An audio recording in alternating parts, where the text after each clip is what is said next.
2023 was a year of preparation for the far right. Not only does our 2023 report show a historic number of hate and anti-government groups, but also, I would say, an intensifying effort by hate and anti-government extremists to undermine democratic institutions ahead of one of really the most consequential elections in US history.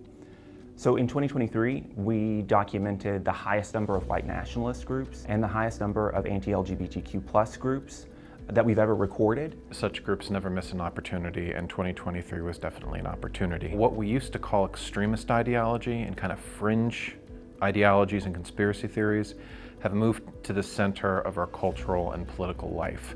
And in 2023, it's continued to do so. We also see a larger number of people in the country seem unsure or even unconvinced about some of our democratic norms and institutions. There's almost like a legitimacy crisis. So I think seeing the attacks on institutions is pretty apparent in 2023. I think it's also fair to say that those attacks are a way to draw and divert resources from those public institutions. So they kind of use that to create these opportunities for people to kind of project and kind of see themselves in these extremist movements when most likely they wouldn't otherwise. They want to dehumanize and criminalize not only the opposition politically, but people in the country that they just don't like. There are a lot of groups that are targeted, and they're usually groups that are more vulnerable. The individuals in many of those groups just want to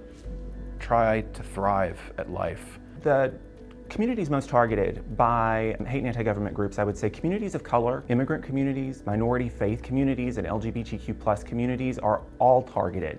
When thinking about how to prevent extremism and inoculate against supremacist ideologies, our report includes a lot of actions, including state and federal policy proposals that if we take, we can stop the rise of hate and anti-government extremism in America and preserve our multiracial inclusive democracy. The groups that we study and the groups that we follow have their eyes set on 2024. For them, it's a huge inflection point. And they're not just looking at November, they're looking at December, right? They're looking at what comes after.